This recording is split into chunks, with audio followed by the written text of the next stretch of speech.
ನೀವು ಲಗ್ನದ್ದು ರಾಶಿಯದ್ದು ಕೂಡ ತೆಗೆದುಕೊಂಡು ಮನೆ ದೇವರದ್ದು ತೆಗೆದುಕೊಂಡ್ರೆ ಇದು ಬಹಳ ಪರಿಪೂರ್ಣ. ಎಲ್ಲೋ ಹಾಸ್ಟೆಲಲ್ಲಿರತಕ್ಕಂತಹ ಮಕ್ಕಳು ಊಟ ಮಾಡ್ತಿರ್ಬೇಕಾದ್ರೆ ಖುಷಿಯಿಂದ ಊಟ ಮಾಡ್ತಿರ್ತಾರೆ, ಗೊತ್ತಿಲ್ಲ ಪಾಪ ಅವ್ರಿಗೆ ನಮ್ಗೆ ಇವತ್ತು ಸಾವು ಬರುತ್ತೆ ಅಂತ.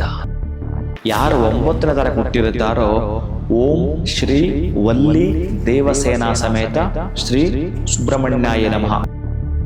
ಅಡೆತಡೆಗಳು, ಕೋಪ ಬರುವಂಥದ್ದು, ಈ ರಾಶಿಯಲ್ಲಿ ಹುಟ್ಟಿದವರೆಲ್ಲ ಸೈನಿಕರು, ಫೈರ್ ಇದರಲ್ಲಿ ವರ್ಕ್ ಮಾಡುವಂಥವ್ರು, ಪೊಲೀಸ್ ಇಲಾಖೆಯಲ್ಲಿ ವರ್ಕ್ ಮಾಡುವಂಥವ್ರು, ಏನೋ ಕೆಲಸ ಮಾಡಬೇಕು ಅಂತ ಮನಸ್ಸಿಗೆ ಹಾಕೋಬೇಡಿ. ಅಂದ್ರೆ ಅವ್ರಿಗೇನೋ ಹೇಳ್ತಾರಲ್ಲ ಬಕೆಟ್ ಹಿಡಿಯೋದು, ಈ ತರ ಹತ್ತು ಇವ್ರಿಗೆ ಬರಲ್ಲ. ನಮಸ್ಕಾರ, ಶುಭೋದಯ ಪ್ರೀತಿಯ ವೀಕ್ಷಕರೆಲ್ಲರಿಗೂ ಸಂಕಲ್ಪ ಸುದ್ದಿ ಕಾರ್ಯಕ್ರಮಕ್ಕೆ ಆತ್ಮೀಯ ಪ್ರೀತಿಯ ಸ್ವಾಗತ ಹೇಳ್ತಾ ಇರೋದು ನಾನು ಅನುಷಾ. ಮೊದಲನೇ ಬಾರಿ ನಮ್ಮ ಚಾನಲ್ ವೀಕ್ಷಿಸ್ತಾ ಇದ್ದೀರಾ ಅಂದರೆ ಈಗಲೇ ನಮ್ಮ ಚಾನಲ್ನ ಸಬ್ಸ್ಕ್ರೈಬ್ ಮಾಡಿ, ನಮ್ಮ ವಿಡಿಯೋಸ್ನ ಲೈಕ್ ಮಾಡಿ. ಏನೋ ಕಾರ್ಯಕ್ರಮದಲ್ಲಿ ನಮ್ಮ ಜೊತೆಲಿದ್ದಾರೆ ಸ್ಪಿರಿಚುವಲ್ ಗುರು ಡಾಕ್ಟರ್ ವಿಷ್ಣುದತ್ತ ಗುರುಜಿಯವರು. ಬನ್ನಿ ಗುರುಗಳನ್ನ ಕಾರ್ಯಕ್ರಮಕ್ಕೆ ಬರಮಾಡ್ಕೊಳ್ಳೋಣ. ನಮಸ್ತೆ ಗುರುಗಳೇ, ಕಾರ್ಯಕ್ರಮಕ್ಕೆ ಆತ್ಮೀಯ ಸ್ವಾಗತ. ಒಳ್ಳೆದಾಗ್ಲಿ ಅಮ್ಮ. ಇನ್ನು ಸಂಖ್ಯೆಗಳ ವಿಚಾರವಾಗಿ ಯಾವ ದೇವರ ಒಂದು ಆರಾಧನೆ ಮಾಡಿದ್ರೆ ಬೇಗ ಯಶಸ್ಸು ಅನ್ನೋಂಥದ್ದು ಲೈಫಲ್ಲಿ ಸಿಗುತ್ತೆ ಅನ್ನೋದ್ರ ಕುರಿತಾಗಿ ತಿಳಿಸ್ಕೊಡ್ತಾ ಬಂದಿದ್ರಿ. ಕೊನೆಯ ಸಂಖ್ಯೆ ಅಂದರೆ 9, 18, 27. ಸೊ ಇದು ಒಂದು ಉಳಿದ್ಬಿಟ್ಟಿದೆ. ಎಲ್ಲರೂ ಕೂಡ ಆಲ್ರೆಡಿ ಕಮೆಂಟಲ್ಲಿ ಕೇಳಿದ್ದಾರೆ, ಅದೊಂದು ಬಿಟ್ಟಿದ್ದೀರಾ, ಮರ್ತು ಹೋಗ್ಬಿಟ್ಟಿದ್ದೀರಾ ಕೇಳಿ ಅಂತ. ಸೊ ಆ ವಿಚಾರವಾಗಿ ಕೇಳ್ತಾ ಇದ್ದೀನಿ. 9, 18, 27 ಇವರು ಯಾವ ಒಂದು ದೇವರ ಆರಾಧನೆ ಮಾಡಬೇಕಾಗುತ್ತೆ? ಓಂ ವಿಶ್ವಸ್ಮೈ ನಮಃ. ಪ್ರೀತಿಯ ಬಂಧುಗಳೇ, 9 ಸಂಖ್ಯೆ ನಿಮಗೆ ಗೊತ್ತಿದೆ, ಪೂರ್ಣ ಸಂಖ್ಯೆ ಅದು. ಅದರ ಜೊತೆಗೆ 9 ಅನ್ನೋದು ಮಹತ್ತರವಾದದ್ದು. 9 ಅನ್ನೋಂಥದ್ದು ಎಲ್ಲಿಗೆ ತೆಗೆದುಕೊಂಡು ಹೋಗುತ್ತೆ ಅಂತಂದರೆ, ಈ ನಭೋಮಂಡಲವನ್ನು ನೀವು ಎಷ್ಟೇ ಸುತ್ತಿ ಬಂದರೂ ಅಲ್ಲಿಗೆ ಕರ್ಕೊಂಡು ಬರುವಂಥದ್ದು ಅವಿಚ್ಛಿನ್ನಪ್ರದವಾಗಿರ್ತಕ್ಕಂತಹ. ಇನ್ನು ನಾನು ಅಪೂರ್ಣ ಅಂತ ಹೇಳಂಗಿಲ್ಲ, ಈ ಸಂಖ್ಯೆಗೆ ಪೂರ್ಣ ಸಂಖ್ಯೆ ಇದು. ಹಾಗಾಗಿ ಪೂರ್ಣ ಫಲವನ್ನು ಕೊಡುವಂಥದ್ದು ಕೂಡ. ಆದರೆ ಇದರ ನಾವು ಭೂಮಿಗೆ ಸಂಖ್ಯೆಯನ್ನು ಕೊಟ್ಟಿದ್ದೇವೆ. ಭೂಮಿಗೆ ಸಂಬಂಧಪಟ್ಟಾಗಿರ್ತಕ್ಕಂತಹದರ ಜೊತೆಗೆ ಕುಜನಿಗೆ ಸಂಬಂಧಪಡುವಂಥದ್ದು, ಸುಬ್ರಹ್ಮಣ್ಯ ಸ್ವಾಮಿಗೆ ಸಂಬಂಧಪಡುವಂಥದ್ದು. ಅದಿಲ್ಲದೆ ಇಲ್ಲವೇ ಇಲ್ಲ, ಏನೂ ಕೂಡ ಇಲ್ಲ. ಅದಕ್ಕಾಗಿ ನೀವು ಲಗ್ನದ್ದು ರಾಶಿಯದ್ದು ಕೂಡ ತೆಗೆದುಕೊಂಡು ಮನೆ ದೇವರದ್ದು ತೆಗೆದುಕೊಂಡ್ರೆ ಇದು ಬಹಳ ಪರಿಪೂರ್ಣ. ಯಾರ್ಯಾರಿಗೆ ಅಭದ್ರತೆ ಕಾಡ್ತಾ ಇದೆಯೋ, ಹೇಗೆ ಅಂತಂದರೆ ನಿಮ್ಮ ಮನಸ್ಸು ಎಲ್ಲೋ ಒಂದು ಕಡೆ ಖುಷಿಯಾಗಿರುತ್ತೆ, ಸಂತೋಷವಾಗಿರುತ್ತೆ.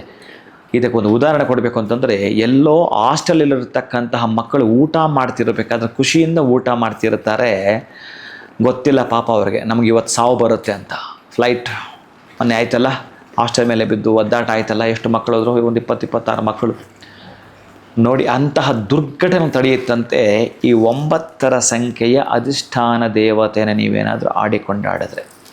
ಅಂದರೆ ಯಾರು 9ನೇ ತಾರೀಕು ಹುಟ್ಟಿರುತ್ತಾರೋ ಓಂ ಶ್ರೀ ವಲ್ಲಿ ದೇವಸೇನಾ ಸಮೇತ ಶ್ರೀ ಸುಬ್ರಹ್ಮಣ್ಯಾಯ ನಮಃ. ನಾನು ಎಷ್ಟೋ ಸಲ ಹೇಳ್ತಾ ಇರ್ತೀನಿ ಇದನ್ನು. ಜೊತೆಗೆ ಈ ಸಂಖ್ಯೆಗೆ ಸಂಬಂಧಪಟ್ಟಾಗಿರ್ತ ಕ್ಷೇತ್ರ ದರ್ಶನವನ್ನು ಕೂಡ ಮಾಡುವಂತಿರ್ತಾನೆ. ನಮ್ಮ ಕರ್ನಾಟಕದಲ್ಲಿರ್ತಕ್ಕಂಥದ್ದು ಘಾಟಿ ಸುಬ್ರಹ್ಮಣ್ಯ ಸ್ವಾಮಿಯ ಕ್ಷೇತ್ರವನ್ನು ನೋಡಬಹುದು, ಕುಕ್ಕೆ ಕೂಡ ಹೋಗಬಹುದು ನೀವು. ಇನ್ನು ಗೌಪ್ಯತೆ ಏನು ನಿಮ್ಮಲ್ಲಿ ಅಂತಂದರೆ, ನೀವೆಂದಾದರೂ ಬಹುಶಃ ವರ್ಷಕ್ಕೆ 1 ಸಲ ಆದರೂ ಈ ಎರಡನ್ನು ಚೆನ್ನಾಗಿ ಜ್ಞಾಪಕ ನೋಡಬೇಕಾಗತ್ತೆ. ಒಂದು ದಾಳಿಂಬೆ ದಾನ, ಮತ್ತೊಂದು ರಕ್ತದಾನ. ಇವೆರಡು ಕೂಡ ಬಹಳ ಮುಖ್ಯವಾದ. ನಿಮ್ಮ ಲೈಸೆನ್ಸ್ ರಿನ್ಯೂವಲ್ ಅಲ್ಲೇ ಇರೋದು. ನಿಮ್ಮ ಅದೃಷ್ಟದ ಲೈಸೆನ್ಸ್ ರಿನ್ಯೂವಲ್ ಎಲ್ಲಿದೆ? ಒಂದು ರಕ್ತದಲ್ಲಿ, 2ನೇ ದಾಳಿಂಬೆಯಲ್ಲಿ. ಈ ಸಂಖ್ಯೆಯಲ್ಲಿ ಹುಟ್ಟಿರುವಂಥದ್ದು.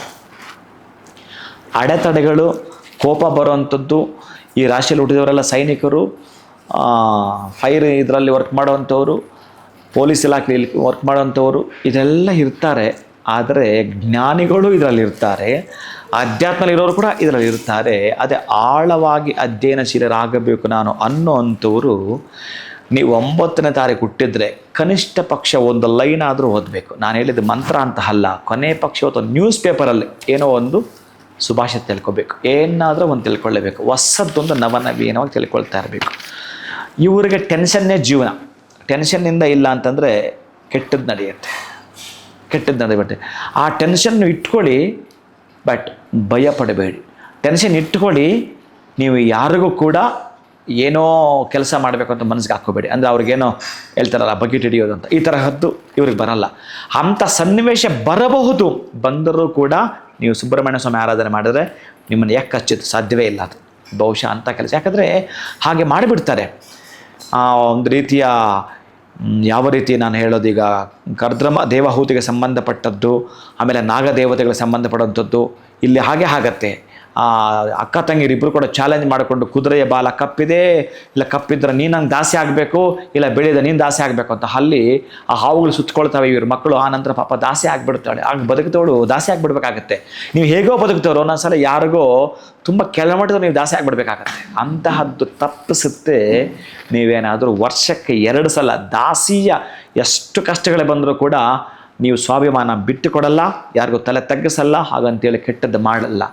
ಆಕಸ್ಮಿಕ ನಿಮಗೆ ಸಡನ್ ಕೋಪ ಬರುತ್ತಲ್ಲ, ಆ ಕೋಪ ಬಂದಾಗ 1 ನಿಮಿಷ ತಡ್ಕೊಳ್ಬೇಕು. ಅದಕ್ಕೆ ಏನು ಮಾಡಬೇಕು ಅಂದರೆ, ಕೋಪ ಬರ್ದಂಗೆ ಇರಬೇಕು ಅಂತಂದರೆ ನಿಮ್ಮ ಮನೆಯಲ್ಲಿ ದೀಪಸ್ತಂಭ ಇದ್ದರೆ 1-2 ಕೆಂಪು ಹವಳವನ್ನು ಈ ದೀಪಕ್ಕೊಂದು ಆ ದೀಪಕ್ಕೊಂದು ಹಾಕುವಂಥದ್ದು. ನೀವೇನಾದರೂ ಅದನ್ನು ತೊಳೆಯುವಾಗ ಮತ್ತು ಅದನ್ನು ತೊಳೆಯೋದು ಮತ್ತು ಅದಕ್ಕೆ ಹಾಕ್ತಾ ಬನ್ನಿ. ಕೆಂಪು ಕಲ್ಲ ಸಕ್ಕರೆ ನಿಮ್ಮ ಮನೆಯಲ್ಲಿ ಖಾಲಿ ಆಗಬಾರದು.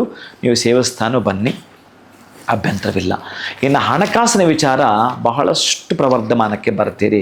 ಒಂದು ಗುಟ್ಟಿದೆ ಈ ಒಂದು ರಾಶಿಯವರೆಗೆ ಹಣಕಾಸಿನ ವಿಚಾರ ಸ್ವಲ್ಪ ನಾನು ಡೆವಲಪ್ಮೆಂಟ್ ಆಗಲೇಬೇಕು ಅಂತಂದರೆ, ಅದೇ ತಲೆ ಮೇಲೆ ಕೂದಲಿಲ್ಲ ಅಂದರೆ ಅವ್ರಿಗೆ ಈ ಮರ ಅಪ್ಲೈ ಆಗಲ್ಲ. ನಾನು ಯಾಕೆ ಹೇಳ್ತೀನಿ ಅಂತಂದರೆ ತುಂಬ ದೊಡ್ಡ ಲಿಂಕ್ ಇದೆ ಇದು. ತಲೆಯ ಮೇಲೆ ಕೂದಲಿಲ್ಲ ಅಂತಂದರೆ ಅವರಿಗೆ ಈ ಮರ ಅಪ್ಲೈ ಆಗೋದಿಲ್ಲ. ಈ ಈಚಿಲ ಮರ ಅಂತಾರಲ್ಲ, ಆ ಈಚಿಲ ಮರದ ಕೆಳಗಡೆ ಕುಳಿತುಕೊಂಡು ನೀವು ಹಣವನ್ನು 9 ಸಲ ಲೆಕ್ಕಾಚಾರ ಮಾಡೋದು ಬರುವಂಥದ್ದು. ನಿಮ್ಮ ಡೇಟ್ ಬರುತ್ತಲ್ಲ, ಪ್ರತಿ ತಿಂಗಳು ಸಾಧ್ಯ ಆದರೆ ಆ ಡೇಟ್ಗೆ ಹೋಗಿ ಬನ್ನಿ. ಆಗಲಿಲ್ಲ ಕನಿಷ್ಠ ಪಕ್ಷ 90 ದಿನಕ್ಕೊಮ್ಮೆ ಆದರೂ, ಅಂದರೆ 3 ತಿಂಗಳಿಗೊಮ್ಮೆ ಆದರೂ ಆ ವೃಕ್ಷದ ಬಳಿ ಕುಳಿತುಕೊಂಡು 9 ಸಲ ಹಣ ಕೌಂಟ್ ಮಾಡಿಕೊಂಡು ಯೋಚನೆ ಮಾಡಿ ಬನ್ನಿ. ಬಹುಶಃ ನಿಮ್ಮ ಬದುಕಲ್ಲಿ ಒಂದು ಸಾಮ್ರಾಜ್ಯವನ್ನು ಸೃಷ್ಟಿ ಮಾಡಿಬಿಡ್ತೀರ, ಅಂಥ ಶಕ್ತಿ ಇರುತ್ತೆ. ಸರಿ, ತಲೆ ಮೇಲೆ ಕೂದಲಿಲ್ಲ ಗುರುಗಳೇ, ಕತೆ ನಮ್ಮದೇನು ಅಂತಂದರೆ, ಅಂಥವರು ಏನು ಮಾಡಬೇಕು ಅಂತಂದರೆ ಮಾವಿನ ಮರದ ಕೆಳಗಡೆ ಕುಳಿತುಕೊಳ್ಳಿ, ಅಥವಾ ಅರಳಿ ಮರದ ಕೆಳಗಡೆ ಕೂಡ ಕುಳಿತುಕೊಳ್ಳಬಹುದು. ಆಲದ ಮರ ಆಗೋದಿಲ್ಲ ನಿಮಗೆ. ಅರಳಿ ಮರ ಅಥವಾ ಮಾವಿನ ಮರದ ಬಳಿ ಕುಳಿತುಕೊಂಡು ಆಸನವನ್ನು ಹಾಕ್ಕೋಬೇಕು. ಆಸನ ಹಾಕ್ಕೋಬೇಕು ಅಂತಂದರೆ ಕೆಂಪು ವಸ್ತ್ರವನ್ನು ಹಾಕ್ಕೊಂಡು ಕುಳಿತುಕೊಳ್ಳುವಂಥದ್ದು, ಮತ್ತು ತಲೆಯ ಮೇಲೆ ಕೂಡ ಕೆಂಪು ವಸ್ತ್ರನ ಹಾಕ್ಕೊಂಡು ಕೂಡ ನೀವು ಹಣವನ್ನು ಲೆಕ್ಕಾಚಾರ ಮಾಡೋದು. ಅದೇ ಈಚಲ ಮರಕ್ಕೆ ಅಪ್ಲೈ ಆಗಲ್ಲ. ವಸ್ತ್ರ ಹಾಕ್ಕೊಂಡ್ರೂ ಅಭ್ಯಂತರ ಇಲ್ಲ, ಬಟ್ ವಸ್ತ್ರ ಅಪ್ಲೈ ಆಗಲ್ಲ. ಇಲ್ಲಿ ಇವರು ಇದನ್ನು ಮಾಡಿಕೊಳ್ತೀನಿ ಅಂತಂದರೆ ಹಣದಲ್ಲಿ ಬೆಳವಣಿಗೆಗಳ ಮಹಾಪೂರ, ಹಣಕಾಸಿನ ವಿಚಾರದಲ್ಲಿ ಬೆಳವಣಿಗೆ ಮಹಾಪೂರ. ನೀವು 90 ದಿನಕ್ಕೆ ಒಂದು ಸಲ ಹಿಡಿದಲ್ಲ, ಚೆನ್ನಾಗಿ ಜ್ಞಾಪಕ ಇಟ್ಕೊಂಡು 3 ಟರ್ಮ್ ಕರೆಕ್ಟಾಗಿ 99 ದಿನಕ್ಕೆ ಒಂದು ಸಲ ಮಾಡಿರಿ. ಆಮೇಲೆ ಒಂದು ಸಲ ಯೋಚನೆ ಮಾಡಿರಿ, ಎಲ್ಲಿಂದ ಎಲ್ಲಿಗೆ ನಾನು ಬೆಳೆದೆ ಅಂತ. ಎಷ್ಟು ಕೊನೆ ಪಕ್ಷ ಎಲ್ಲೋ ಇದ್ದೀನಿ, ನಾನು ತುಂಬ ದೂರದಲ್ಲಿದ್ದೀನಿ, ತುಂಬ ನೋವಲ್ಲೂ ಇದ್ದೀನಿ ಅನ್ನೋರು ಇದನ್ನು ಮಾಡ್ತಾ ಬನ್ನಿ. ಪರೀಕ್ಷೆ ನಿಮಗೆ ಬಿಡ್ತೀನಿ ಪ್ರೀತಿಯ ಬಂಧುಗಳೇ. 9, 18, 27. ಸೊ ಇವರು ಲೈಫಲ್ಲಿ ಸಕ್ಸಸ್ ಕಾಣಬೇಕು ಅಂತಂದರೆ ಏನೆಲ್ಲ ವಿಚಾರಗಳನ್ನ ಇವ್ರು ಫಾಲೋ ಮಾಡಬೇಕಾಗತ್ತೆ ಅಂತ ಟಿಪ್ಸ್ ಮುಖಾಂತರ ಕೂಡ ನೀವು ಅವ್ರಿಗೆ ತಿಳಿಸ್ಕೊಟ್ಟಿದ್ದೀರಾ. ಅವ್ರ ಲೈಫಲ್ಲಿ ಅವರು ಫೈನಾನ್ಸ್ ವಿಚಾರಕ್ಕಾಗಿರ್ಬೋದು, ಅಥವಾ ಸಕ್ಸಸ್ನ ಕಾಣಬೇಕು ಅಂತಂದರೆ ಯಾವ ರೀತಿ ಅವ್ರು ನಡ್ಕೊಳ್ಬೇಕಾಗತ್ತೆ, ಅವರ ವ್ಯಕ್ತಿತ್ವ ಯಾವ ರೀತಿ ಇರುತ್ತೆ, ಅದ್ರ ಕುರಿತಾಗಿ ಕೂಡ ತಿಳಿಸ್ಕೊಟ್ರಿ ಗುರುಗಳೇ. ಧನ್ಯವಾದಗಳು ತಮಗೆ. ನಮಸ್ಕಾರ. ಹರೇ ಶ್ರೀನಿವಾಸ. ಏನು ಇವತ್ತಿನ ವಿಡಿಯೋನ ಮುಗಿಸುವಂಥ ಸಮಯ ಆಗಿದೆ. ನಮಸ್ಕಾರ.